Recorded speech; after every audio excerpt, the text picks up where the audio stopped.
ainda não me conhece, eu sou Regiane Cunha, sou terapeuta e formadora. E aqui nesse perfil eu ajudo terapeutas que desejam se tornar um profissional, um especialista no tratamento da ansiedade e depressão, conseguindo ter bons resultados com seus pacientes através da técnica Biomicrohertz. Então, é um prazer estar ajudando vocês aqui hoje, estar falando, poder ajudar vocês que estão no campo de batalha, atendendo os vossos pacientes, ou até mesmo você que sofre com isso e que está tentando entender o que está acontecendo no meu quadro, por que eu tenho uma ansiedade e além da ansiedade eu estou tendo esses sintomas, né? O quadro por detrás dos sintomas serve exatamente para isso, para vocês conseguirem compreender o que está por trás desses sintomas. Lembrando que a gente tem sempre que perceber que a ansiedade e a depressão, que é dos temas que eu trago aqui para vocês com todo carinho, né? Até porque eu tenho uma formação para ensinar um terapeuta a ser um especialista no tratamento da ansiedade e depressão. Então é importante que a gente saiba que eu vou falar de ansiedade e depressão muitas vezes. E até porque hoje em dia é impossível a gente não estar passando perto de alguém que possa ter ansiedade e depressão. A gente sabe que no nosso meio há cada vez mais pessoas sofrendo com esse mal. Então, o objetivo é estar cruzando essas informações e ajudando vocês em relação a isso. Então, o primeiro ponto que a gente tem que entender é que a ansiedade, ela vem de traumas emocionais. A depressão também. Só que tanto uma quanto a outra têm características diferentes. E normalmente, nos métodos convencionais, vocês começam a olhar e perceber: ah, esse paciente tem ansiedade, tem transtorno de ansiedade. Ah, o outro tem TOC, tem transtorno compulsivo, né? Então, outro tem, por exemplo, está passando por um estresse pós-traumático. O outro está passando por uma depressão bipolar, depressão major, distimia, e assim por diante. Vocês começam a olhar para isso e falam: poxa, mas o que está diferente de um quadro para o outro? Aqui, na nossa forma de olhar para a depressão e para a ansiedade, a gente não vai olhar dessa forma, não. A gente vai entender que cada paciente desenvolve características diferenciadas no seu quadro clínico. Por quê? Porque automaticamente, quando esse paciente passa por um quadro clínico onde ele passou e vivenciou um trauma, a percepção que ele teve no momento em que ele sofreu aquele trauma vai influenciar nos sintomas que ele tem. Então, hoje a gente vai começar a olhar para esses tipos de sintomas. E por que um paciente tem crise de ansiedade, precisa sair correndo, outro paciente tem crise de ansiedade, precisa se esconder? Por que um paciente depressivo tem tristeza na maior parte do tempo, e outro paciente com depressão pode se sentir extremamente alegre, conseguir conversar e tudo, mas dentro dele ele está com um quadro de depressão. Então, como que a gente consegue identificar isso? E hoje, de forma direta, a gente vai falar sobre principalmente a ansiedade, essa ligação das alergias com a ansiedade, que cada vez mais a gente começa a ver as crianças tendo isso também, né? As crianças têm muitos processos alérgicos e as pessoas às vezes demoram para entender. Será que as crianças têm processos alérgicos baseados no quê? Só pela alergia? Então, talvez hoje o que eu vou trazer aqui como conteúdo pode mudar a forma de você entender o que fez com que você desenvolvesse ansiedade na sua infância, ansiedade não, alergias na sua infância, e por que depois você se tornou um paciente com ansiedade. Então, isso são alguns pontos que são importantes para a gente conseguir compreender a dimensão do trauma do paciente. Então, continuando aqui, a gente vai entender, então, os processos, por que algumas crianças, vamos pensar mais nas crianças, mas todas as pessoas podem ter, então, esse processo alérgico.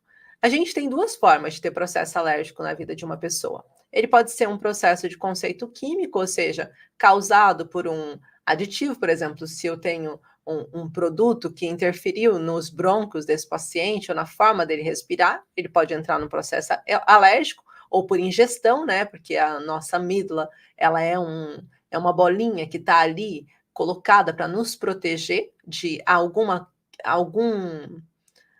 nocivo que venha a ser introduzido na nossa boca. Então, os pelinhos do nariz também fazem essa primeira filtragem e associam e dizem para a gente: ó, isso não é bom, e dá alergia. Os olhos também, todos os nossos, a nossa face tem esse sistema de proteção.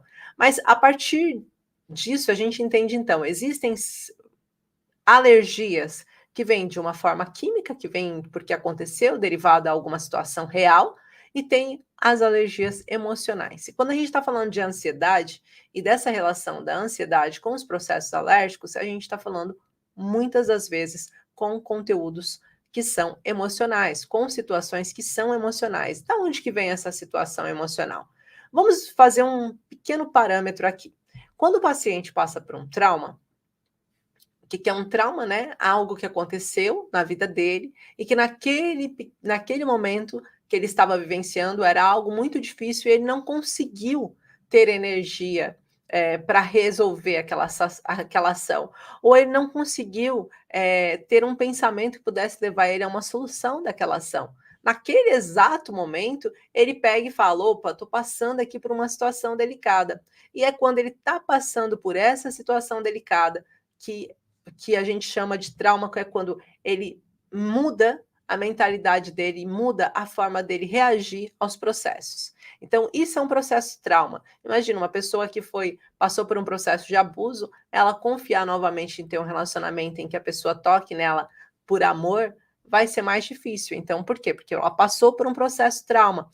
Uma criança que foi agredida muitas vezes, você vai perto dela, vai fazer um carinho e ela já vem com uma reação espontânea imediata. Essa reação espontânea imediata vem da derivação desse trauma também. Então, quando a gente está falando do processo de trauma, a gente está falando sobre as memórias da nossa mente, né? Os nossos neurotransmissores, que criam uma nova correspondência. Ou seja, essa nova correspondência neural que é criada para nos proteger. Então, esse é um dos objetivos que acaba fazendo com que a gente que passou por um processo de trauma mude a forma de reagir para que o meu corpo possa sobreviver mais tempo. Então, esse é o primeiro ponto. Logo, quando uma pessoa passa por esse processo de trauma, o cérebro dela, naquele exato momento, eu vou chamar aqui a Joaninha, que eu sempre chamo a Joaninha aqui para ajudar a gente, né? Que é essa minha maquete.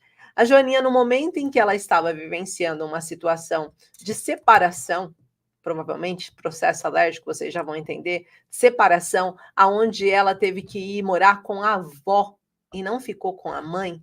Naquele dia, naquela briga que estava acontecendo entre a mãe dela e a avó que estava indo levar a Joaninha, porque eu vou cuidar melhor do que você, porque você não está conseguindo ser mãe direito, eu vou levar a Joaninha para longe. Naquele exato momento, aquela lembrança, aquele conflito, foi uma situação de trauma que Joaninha passou. E tudo o que aconteceu naquele exato momento, o que ela estava comendo, o que ela estava bebendo, como estava o ar, se era verão, se era inverno, tudo isso foi registrado pelo cérebro da Joaninha. E no momento em que esse registro foi criado, o cérebro não conseguiu identificar o porquê que a Joaninha estava mal. Ele não conseguiu entender se Joaninha estava mal porque ela estava tomando um leite, não conseguiu perceber se Joaninha estava mal porque o clima estava quente, não conseguiu perceber se Joaninha estava mal porque estava ouvindo gritos de uma parte e de outra, não conseguiu perceber porque que Joaninha estava chorando. Então ele viu tudo aquilo e ele congela como se fosse uma imagem. E o momento em que ele congela essa imagem é o momento que nasce o que a gente chama de foco de Hammer.